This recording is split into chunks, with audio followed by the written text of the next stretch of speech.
There are resources on the moon. We know that they are there, but that does not mean we are ready to go mine the moon. It's a new sector of the economy, and it's an opportunity for growth, not only for the companies that are in that sector, but for the country and the world, because we can't do it alone. We can learn how to live off the land, and we can learn from the mistakes made down here to actually do it properly when we start going out into the solar system. Who will own the moon base? Nobody can own territory on the moon. Hi everybody, thank you for joining us for what is the first in what I hope to be a series of conversations. And here I am with Clive Neal. Now, everybody in the world of space resources knows you, Clive. And for those who don't yet know Clive, a little bit about you. You're Professor of Planetary Geology at the University of Notre Dame. I have to try to say it in the American way. Yeah, yes, you have to. Over 35 years studying the moon, almost 40 years almost in the US. 40 years. Not originally from the US. Almost 40 years studying the moon. Almost 40 years studying the moon. Yep. And, you know, industry observers, they describe you as many things. One of them is a no-nonsense lunar evangelist. You have done so many things. You still do. You've chaired NASA's Lunar Exploration Analysis Group League twice, 2006 to 2010, and again 2015 to 2018, where you led the development of the Lunar Exploration Roadmap, and you formed the League Commercial Advisory Board. Yep. In 2015, you were awarded the NASA Award for integrating exploration and planetary science throughout your career, and we will come back to interdisciplinary work later in the conversation. Currently, you're a member of the National Academy's Committee on Astrobiology and Planetary Science and ESA's Human Spaceflight and Exploration Science Advisory Committee. You presented to COPUS, which is the UN's Space Committee on Lunar Resource Prospecting, and that's what I'm going to start with. So, okay. Most people in the world will have watched what's just happened with Artemis 2. Wonderful reigniting, to use that word, for a normal person's love of space, why we do it. NASA has new enthusiasm for a moon base, and of course with Artemis 2, which is part of a much longer program, and something called the Ignition program that maybe not everybody knows about. Firstly, Artemis 2, their lead scientist was your student. Well, she was an undergraduate at the University of Notre Dame in geology. So, yeah, I got to teach her a few times, and we had a lot of interactions. Had more interactions after she started to do her PhD and got into the more applied sciences, and then got a postdoc at NASA, has been involved in astronaut training, and was the lead scientist for the Artemis 2 mission. So, very proud of her, Kelsey Young. So, wonderful work to her, of course, and the whole team, and also to all of the mentors like yourself. Well, it's we did a small part of the journey, and that's you never know who you're going to influence and what they're going to do later on. But the thing is, you try and influence as many people as you can and show enthusiasm for what you do, because if you want other people to get involved and you're not enthusiastic about it, then why would they? Well, as we've heard by many famous people, it takes a village. It takes a community, it takes a village. And definitely in my knowledge of the space resources world, we're sitting here in Luxembourg at Space Resources Week, I've seen its development. It is a wonderful community, a beautiful community. And of course, space resources, where do we look first of all? The moon. Yeah. Right, so let's talk about the moon. Let's do that. My favorite subject. So. Let's talk about a moon base. Yep. Where is that moon base going to be? That's a very good question. It's going to be on the moon. But there again, what are the criteria for putting a moon base anywhere on the moon? And it comes down to living off the land, it comes down to accessibility, and it comes down to resources. Because you can only live off the land if you're near the resources so that you can extract them. So, for example, if we're going to go to the South Pole, Shackleton Crater looks like it could be a gold or water mine, shall we say. I'm just going to re-emphasize, we're talking about the South Pole of the Moon. South Pole of the Moon, yes. Yeah, even South though Pole we use Shackleton's name. Shackleton Crater is pretty much at the South Pole of the Moon. And it looks like it's got good deposits of water ice in there, but... And let's just pause on that. Sorry, I'm going to interrupt you a little bit. Water ice. So water is very, very important for multiple reasons. But really it's for fuel Well, also. it's one of the reasons. initially it will be for life support. Yeah. And you need water. Humans need water. And we But need... before we have humans, we will have rovers, and we also need to fuel things. We do, and that's the key. Is that why are we going after the water? I mean, and the part of having human permanence on the moon is that the humans need support. If we don't have human permanence, we will not ignite that cislunar economy to the extent that it could, because supporting rovers doesn't take as much effort as it does to support humans. So I think that expanding humanity to the moon is a blueprint for doing it elsewhere in the solar system. So we've got an opportunity to do something really, really good. We can learn how to live off the land, and we can learn from the mistakes made down here from living off the land to actually do it properly when we start going out into the solar system. So I hear a lot of talk about responsible use of resources, and I agree there should be responsible use. But I do not agree that, for example, there is a move to have, you can't go in there because that's for science. And so we have to sort of say, well, we're going to go together. And if we are mining a resource and we have scientists embedded in it, we will end up making some incredible scientific discoveries because of the accessibility to the data. So we need to go together rather than have, can't go in there, that's science, can't go in there, that's Chinese, you can't go in there, that's American. No, we go together so that we maximize the return. Collaboration. Well, that is a very important thing, and I know that you work on the International Lunar Resource Prospecting Campaign. I'm going to come back to that, but firstly, we've been speaking about resources. What is the difference between a resource and a reserve? Yes, we know that there are resources on the moon. We know that they are there, but that does not mean we are ready to go mine the moon and start strip mining and plundering and exploiting, because we don't know if we have reserves. And this is a very complicated definition because it involves legal and it involves economy. Because down on this planet, if you have a reserve, you can legally extract it, process it, and sell commodities and make a profit. And it's that economic aspect is in question. So there are no resources on the moon because we don't know the abundances that are there in great detail. So that's the first step. So that takes us to what we need. So NASA had something called Viper, Volatiles Investigating Polar Exploration Rover. That's the one.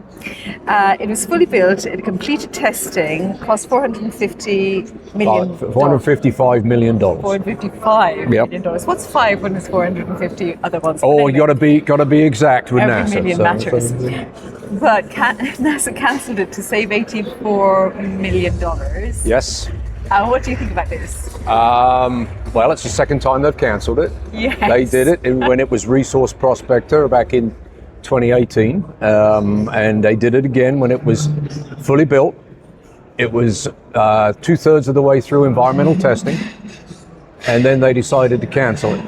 And then they were saying, unless we can find a commercial partner to fly it for free at no cost to the government and get it to the moon and give us all the data, then we're going to start dismantling that rover in 2 weeks. But they might have this commercial body. Well, there was an outcry from the community that shone a spotlight on that, and they realized that they needed to do something different. So we now have Blue Origin that is taking the rover in 2028 to the moon. And again, this has come out of the ashes twice now. But the reason I'm pointing this out is not to actually talk about that story, which in itself is a story, but really we need it. We need it because this is about finding out what is actually there. We need to prospect before we can do any of the other steps you've just discussed. Yep. So the prospecting is the first step. It's a critical next step for the moon in terms of having a moon base, having humans there. The mapping of what's there. Yeah. and understanding what's there, and most importantly, can we access it? Because the orbital data are great, but they're very coarse-grained. But integration of data sets that give surface and subsurface indications of volatiles, for example, that's just one resource. It will then point to where the rover should go to ground truth data. Yeah. And we get those ground truth data back, with our orbital predictive models have less uncertainty. They can become more predictive, so you can send other rovers elsewhere. And if we can coordinate rovers that are already in production to go to these places to ground truth these hot prospects, then everybody wins. And the quickest way to do this would be international collaboration. Well, it's a way to do it that complies with space law, outer space treaty. Space law. Yeah, space law, because the outer space treaty says that the moon and other celestial bodies are for all humanity. Well, space law is being challenged somewhat at the moment because we've got an awful lot of commercial players. Well, is it? And again, it's understanding the parameters. And in fact, space law, the Outer Space Treaty, has 110 nations signed up for it. They are agreeing to follow the Outer Space Treaty. Back in the 1960s. That was 1967, and it's still relevant today because it gives you that framework with which to collaborate. And so an international lunar resource prospecting campaign makes it not just US. And it brings in other countries, and it's for all humanity. Which is something that you deeply care about. You've written papers on it Yep. as well. And so who do you not have the buy-in from? Who do you want to join this? NASA. I would like China as well. Am I allowed to say that? Yes, you're allowed to say anything you want. Yep. And the reason you are so good, actually, from my point of view, is you actually talk the truth. Mm-hmm. You say the truth in what is becoming more geopolitically sensitive. You know, when I Yep. first came to Space Resources and met with the space community, it's such a friendly group of people. Mm-hmm. Scientists in the main to start with, but now hugely opening up to so many Yep. more industries, Yep. which is again why I want to talk about it, because Right. I think anybody who has an interest in space could become part of this. Absolutely. I mean, if I can burgeoning become economy. part of it, then anybody can. I mean, I mean, I You're have very humble, Clive. Well, but I'm let's turn back bit. a first generation university in my family. So, as I say, I'm brought up. My dad was a factory worker, and as I say, And here you are training one of the NASA astronauts. yeah, as I say, if I can do it, Well, I would love you to tell us your story, because I know you came to America and you actually got the postdoc accidentally. well, I was very lucky. I was given an opportunity that I didn't apply for. My boss, postdoc boss at Larry Taylor at UT Knoxville in Tennessee, needed a postdoc. Funding was running out. He needed somebody. I came in second in Arizona. He got my CV, and next thing I know, I get this. Well, I'm pleased to offer you this postdoc. And I thought, 2 years in America. That'll be fun. And here you are, 40 years 40 years later, yes, still here.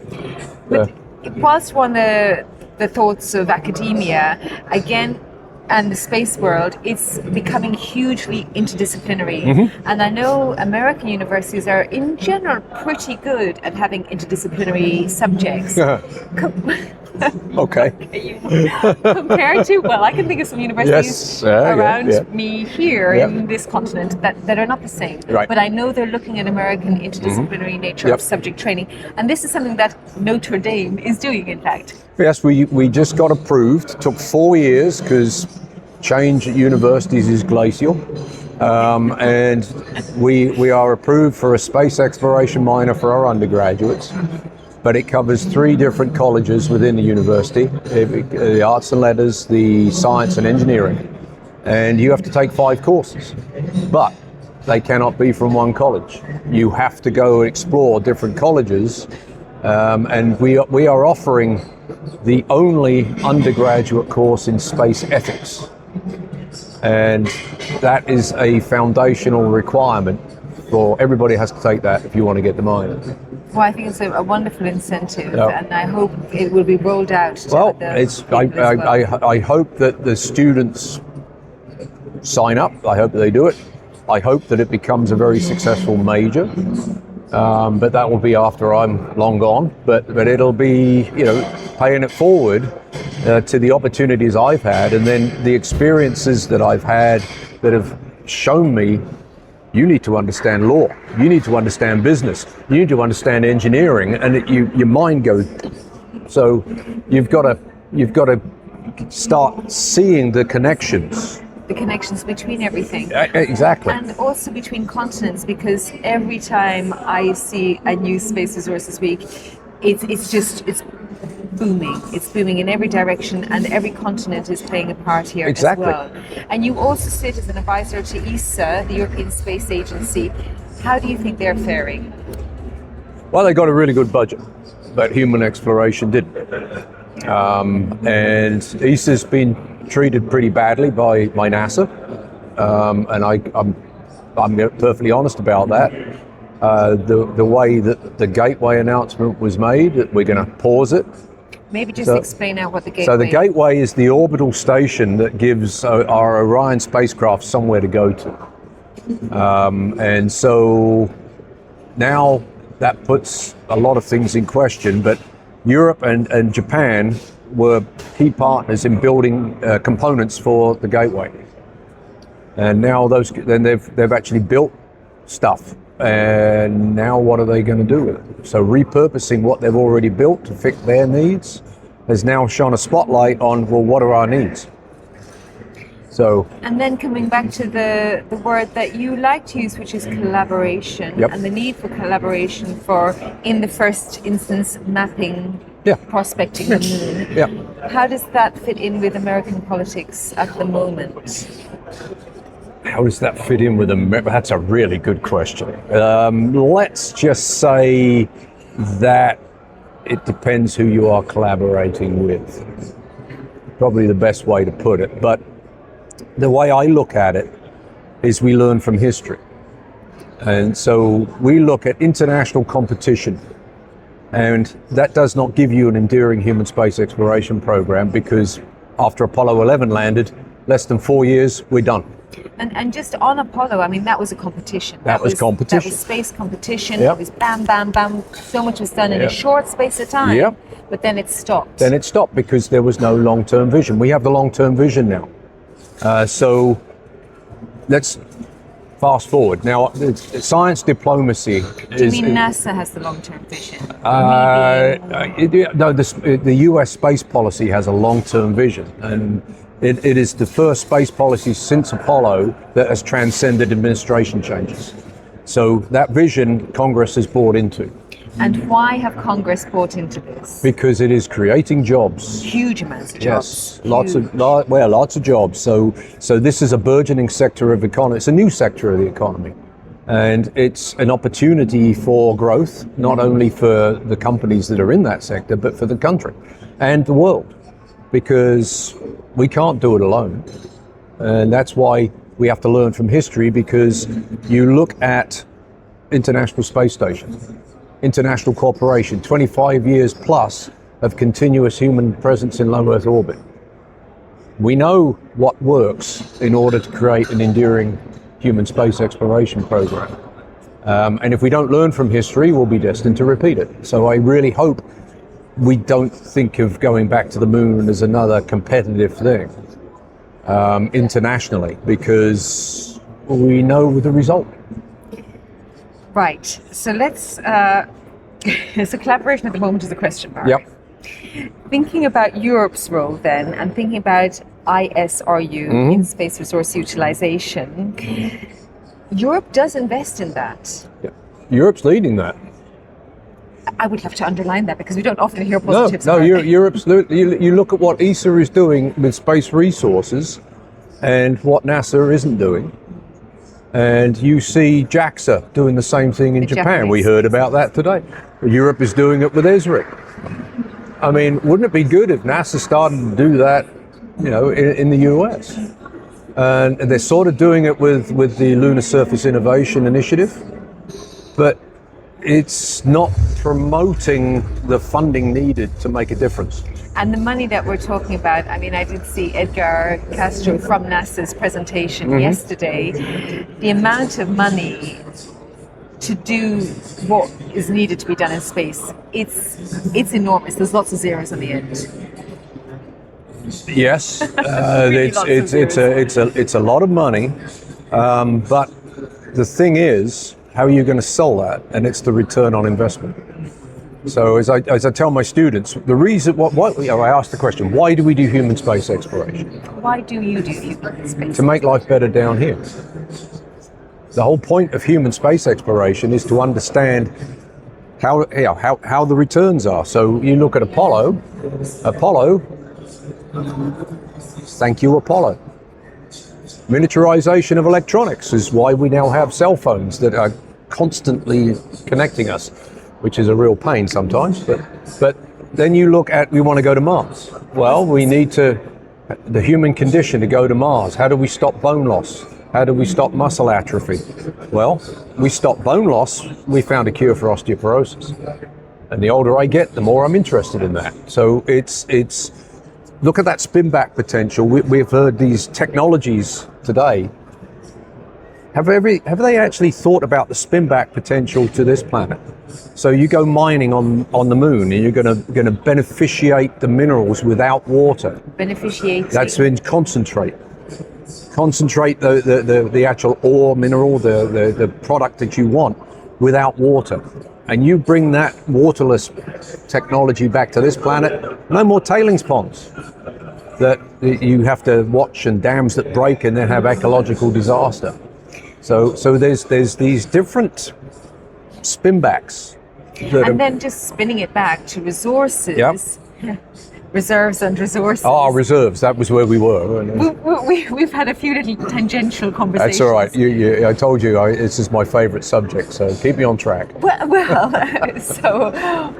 give me the definition of both first of all. Okay, all right. So a resource that we know is a potential commodity that we know is there. Now, a reserve is that commodity that we know is there. We know how much is there. We know its variability. We know the impurities that are in there. We know we can access it. We know we can extract it. And we know we can refine it and make commodities and make money out of it. And so reserves are a very small portion of the resource because they have to have sufficient concentration to be profitable to extract. So you took out your smartphone, probably an iPhone, that has rare earth minerals in it, mined currently on Earth. So when we use the word mining, even though we all use the resources from mines, it doesn't have a great reputation in some places. And it instantly makes a person think, okay, this is a race to the moon. Who's going to own what on the moon? That brings in legal questions and a whole other problems. Well, it does. There's if I want to be a little argumentative, I'd say, so why are we worried about protecting the environment on the moon? There's no life there. So why do we need fairness between nations. Now see, now we get to the next thing is what we go to the moon according to the Outer Space Treaty for all humanity. Correct. So how do we bring along non-spacefaring nations? Correct, and I've heard the idea that, well, if you start extracting resources, you need to put money into an account that they can draw on. Okay, well, that's a free handout. And there is no money because we don't know that there's reserves and there's no markets to put an economic value on it except for helium-3. But that's driven by terrestrial applications. So that's not going to work either. So I gave a talk at the latest UN meeting about the non-financial benefits of space resource activities, and it's increasing. It's bringing those non-spacefaring countries, if they're willing, to come and be part of it.